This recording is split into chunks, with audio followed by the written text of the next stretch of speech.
संधि के बारे में पढ़ेंगे। संधि का नाम तो सुने होंगे ना, तो हिंदी व्याकरण में संधि क्या होती है। जैसे दो लोगों में जब झगड़ा हो जाता है, लड़ाई हो जाती है, तो संधि करवाया जाता है, उनका सुलह समझौता करवाया जाता है, उनका मेल मिलाप कराया जाता है, कहते हैं संधि हो गई। अब व्याकरण के संदर्भ में संधि क्या होती है, इसको थोड़ा समझने का प्रयास करते हैं। तो हिंदी व्याकरण हो या संस्कृत व्याकरण हो या बहुत सारी अन्य भाषाओं में भी संधि का अपना विशेष महत्व है। तो हिंदी व्याकरण के बारे में देखते हैं। संधि जो होता है वो दो शब्दों से मिलकर बनता है, सम और धी। सम मतलब क्या होता है, बराबर। संधि कब हो सकती है, जब दोनों पक्ष का अपना बराबर का महत्व।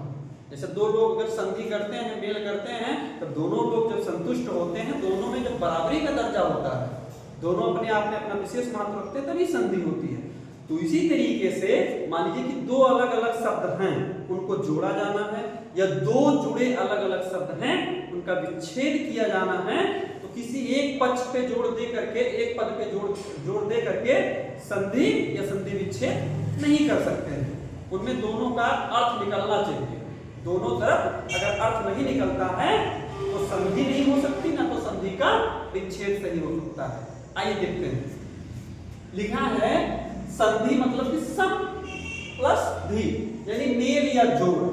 दो निकटवर्ती वर्णों के परस्पर मेल से जो परिवर्तन या विकार उत्पन्न होता है वो संधि कहलाता है। दो परस्पर निकटवर्ती जो वर्ण होंगे, अक्षर होंगे, जब दोनों में आपस में मेल होगा तो उसमें कुछ चेंजिंग आएगा, कुछ परिवर्तन आएगा, उसी को हम संधि कह सकते हैं। समझने के लिए आइए देखते हैं। जैसे यहाँ लिखा है सम और यहाँ लिखा है तोष। तो निकटवर्ती दूर वाले विकार तो उत्पन्न होगा, जो पड़ोसी होंगे उन्हीं के साथ में तो कुछ होगा, खटपट होगा, अच्छा होगा, बुरा होगा, दूर वाले के साथ तो होगा नहीं। तो इनके पड़ोसी ये हैं, ये तो हैं नहीं, इनके पड़ोसी ये हैं और ये, इन दोनों में, ठीक है। तो सम धन तोष, तो क्या हो गया, यहाँ सम और यहाँ पर तोष, ठीक है। तो क्या बन गया, संतोष। क्या बन गया, संतोष बन गया। अब अगला है विद्यार्थी। क्या होगा, विद्यार्थी। अब विद्यार्थी को जो हम इसको तोड़ के अलग करेंगे, यानी इसका जब विच्छेद करेंगे, एक तरफ बनेगा विद्या और दूसरे तरफ होगा अर्थी। तो ये तो इनके स्थान पर है, लेकिन पड़ोसी ये कौन है, यहाँ पर ये हैं और यहाँ पर ये हैं, यही दोनों तो पास में हैं। तो संधि का विच्छेद करते समय जो विकार उत्पन्न होगा या जो परिवर्तन आएगा, इन्हीं दो पड़ोसियों के बीच आएगा, इनके ऊपर कोई फर्क नहीं पड़ेगा। जैसे यहाँ दोनों में हुआ था मां महवन और तो मिलके जो है यहाँ पर विकार उत्पन्न हुआ संतोष, महनी है ना, संतोष। इसी तरीके से विद्या के लास्ट में आ, यानी पर यहाँ पर बड़ा आ छुपा हुआ है और यहाँ पर क्या है, छोटा आ। तो ये छोटा और ये बड़ा मिलकर क्या बन जाता है, यहाँ पर बड़ा बन जाता है, यानी विद्या, है ना। लेकिन मेन बात ये भी है कि दोनों तरफ अर्थ निकलना चाहिए। जैसे विद्या का मतलब विद्या और अर्थी का मतलब चाहने वाला, दोनों का अपना स्वतंत्र अस्तित्व है दोनों शब्दों का ना। तो यहाँ पर विद्यार्थी बन गया। लेकिन अगर एक नजर में आप देखते हैं, आपने विद्या की विद्यार्थी, तो भाई अर्थ दोनों का नहीं निकल रहा है, यानी आपका संधि गलत हो जाएगा, दोनों का अर्थ निकलना चाहिए और विकार उत्पन्न होता है, एक संधि कहलाता है। अगला देखते हैं, तो क्या आ रहा है, अगला है भानुदय। मान लीजिए यहाँ भानुदय का अगर आप विच्छेद करते हैं, अगर आपने बिना सोचे समझे ऐसे कर दिया कि भानु धनदय, तो अर्थ निकलेगा, नहीं निकलेगा। एक तरफ तो मान लीजिए भानु का अर्थ निकल रहा है, दय अर्थ नहीं निकल रहा। तो विच्छेद करते समय दोनों पदों को ध्यान में रखना है, दोनों शब्दों को, कि दोनों का अर्थ निकलना चाहिए। तो यहाँ देखिए भानु के लास्ट में उ, यहाँ छोटा उ और यहाँ एक छोटा उ, दोनों पड़ोसी एक में जुड़े, छोटा उ मिलकर यहाँ से क्या हो गया, बड़ा उ हो गया, भानु हो गया। भानु धन उदय यानी भानुदय, दोनों शब्दों का अर्थ निकल रहा है। समझ रहे हैं ना, नहीं समझ रहे हैं फिर बताइए। अगला विद्यालय। अब विद्यालय में अगर कोई संधि के बारे में नहीं जानता होगा तो कहेगा कि विद्याधनलय, विद्याधनलय कहेगा। किसी से अनजान कहोगे, नहीं पढ़ा होगा, बोलेगा विद्याधनलय। तो विद्या धन तो अर्थ तो निकल रहे, विद्या का जो अर्थ निकल रहा है तो अर्थ निकल नहीं रहा।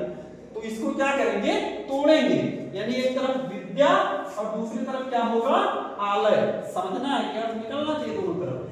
तो विद्या का मतलब विद्या और आलय का मतलब कि घर, यानी कि जो विद्या का घर होता है उसको हम क्या बोलेंगे, विद्यालय बोलेंगे। यहाँ पर देखिए आ के लास्ट में क्या है, बड़ा आ है ना, यानी ये दोनों पड़ोसी है ना, ये दोनों पड़ोसी निकटतम वाले, और यहाँ पर आलय आ, यानी बड़ा आ और बड़ा मिलकर यहाँ पर क्या हो गया, बड़ा आ हो गया।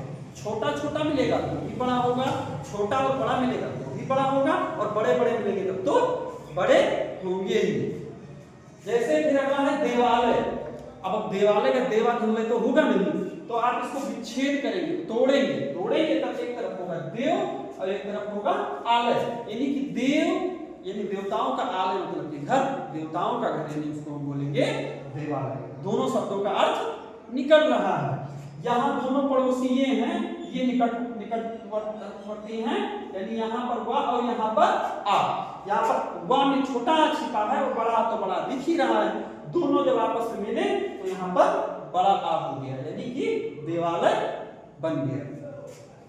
जैसे कि आप देखते होंगे कि जैसे नीला और लाल रंग अगर मिलाया जाता है तो क्या हो जाता है, बैगनी रंग बन जाता है। ना नीले का अस्तित्व रह जाता है और ना लाल का अस्तित्व रह जाता है, दोनों मिल करके क्या होते हैं, कुछ विकार उत्पन्न हो जाता है, नया रंग बन जाता है क्या, बैगनी। उसी प्रकार संधि एक प्राकृतिक ये सहज क्रिया है जो दो संतुष्ट या समान लोगों के बीच क्या होता है, मेल मिलाप होता है, यानी संबंध होता है, वही संधि कहलाता है। और जब उनको तोड़ के अलग किया जाता है तो उसको हम विच्छेद बोलते हैं या संधि का विच्छेद करते हैं। विच्छेद भी होगा तो दोनों का अपना अलग अलग अस्तित्व रहेगा, ये नहीं कि वो भारी है वो हल्के हैं, दोनों का अपना अलग महत्व है। विच्छेद करते समय इस बात का ध्यान रखें। चलिए।